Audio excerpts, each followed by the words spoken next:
Hi, I'm Tim. Welcome to Watchbox, and thanks for logging on. If you love this watch, email me, tmosso@thewatchbox.com. It's in the description below, your purchase and pricing email question line for buying this or any watch you see on any Watchbox platform. Please reach out to me directly.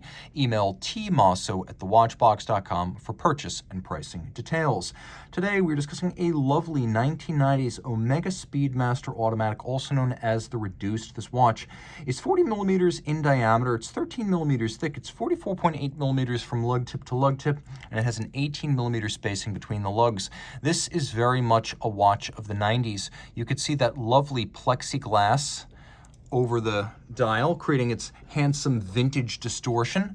You can also see that the watch features a very old original factory tritium dial, and as soon as I turn the lights out, you can see that the luminescence begins to fade dramatically. This dial is original tritium, even as the hands are somewhat later service luminova replacement pieces.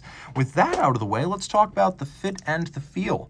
The timepiece is remarkably compact. The Speedy Reduced is not by any means small. It was the same size as a Rolex Daytona from the 90s, but with the original Moon watch being 42 millimeters, this was considered reduced.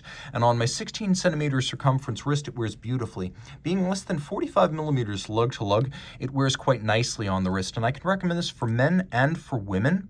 It's a watch that is remarkably comfortable and balanced on the wrist, and I've always thought that yellow gold works best in vintage watches and smaller case sizes, and this watch is both of those. Taking a quick look at the bracelet, you can see it's a combination of yellow gold and steel, and unlike Rolex bracelets from the period, it uses all solid center links. If you look very closely, though, you can see that those center links are actually gold wrapped. Taking a quick look at the bracelet, removable links are fixed in place using pins and sleeves, and then we have several pairs of divots drilled inside of the clasp that allow you to use your strap tool to change the anchoring point of the bracelet and fine-tune the fit. You can see there's an inlaid yellow gold Omega logo externally, and you can see that internally, all of the marks remain deep and sharp, including the reference of the bracelet. The end links are designed to conform to the case. Of course, they're a little bit quaint by modern standards, but they do match the curve of the case and, for the most part, the slope of the lugs. We have a combination of yellow gold here and stainless steel, a judicious blend that feels very 1990s.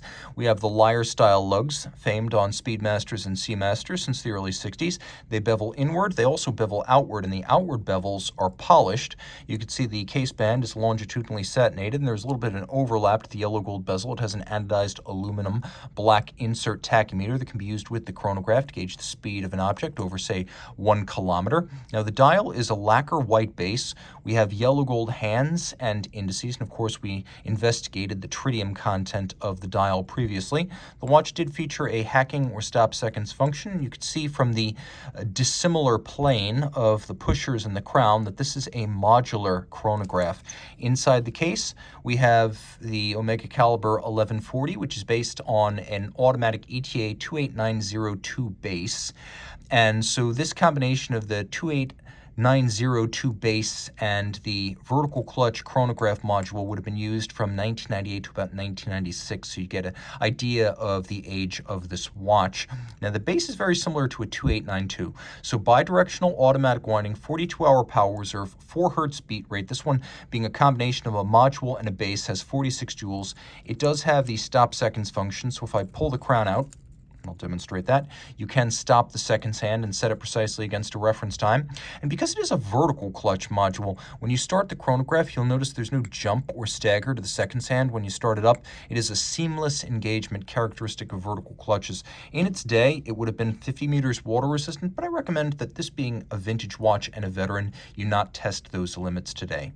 Reach out to tmosso@thewatchbox.com for purchase and pricing details.